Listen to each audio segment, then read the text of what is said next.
চান্দিনায় আলোচিত এনজিও কর্মীকে যৌন নির্যাতনের ঘটনায় শাওন নামে একজনকে আটক করেছে পুলিশ।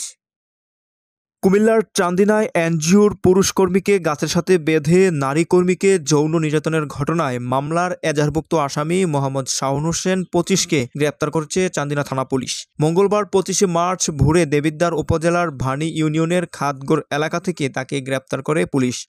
শাওন খাদগড় গ্রামের আলী আহমদের মেয়েকে সদ্য বিবাহ করে সেই সুবাদে সেখানে আত্মগোপনে থাকেন শাওন। আটক শাওনের তথ্যমতে ঘটনার মূল আসামি স্বপনের শ্বশুরবাড়ি চান্দিনার এতবারপুর গ্রাম থেকে একটি মোটরসাইকেল ও ইলেকট্রনিক শকার উদ্ধার করে। অভিযুক্ত মোহাম্মদ শাওন হোসেন কুমিল্লার চান্দিনা উপজেলার পুরো এলাকার তুলাতুলি গ্রামের মোহাম্মদ সেলিম মিয়ার ছেলে।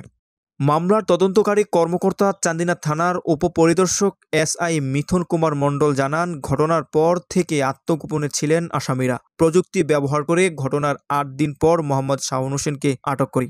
অভিযুক্ত শাওন প্রাথমিকভাবে এনজিও কর্মীকে যৌন নির্যাতনের ঘটনা স্বীকার করলে দুপুরে ১৬৪ ধারায় জবানবন্দি রেকর্ড করতে কুমিল্লার আদালতে হাজির করা হয় শাওনকে।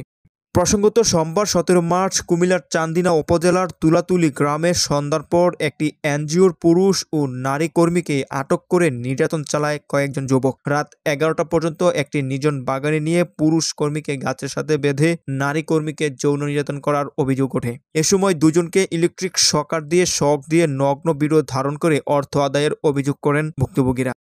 স্থানীয়রা টের পেয়ে তাদেরকে ধাওয়া করে এবং আহতদের উদ্ধার করে হাসপাতালে পাঠায়। এই ঘটনায় ৪ জনের নাম উল্লেখ করে চান্দিনা থানায় মামলা করেন এনজিওটির পুরুষ কর্মী তারেক রহমান। সোহেল রানা, মাই চান্দিনা।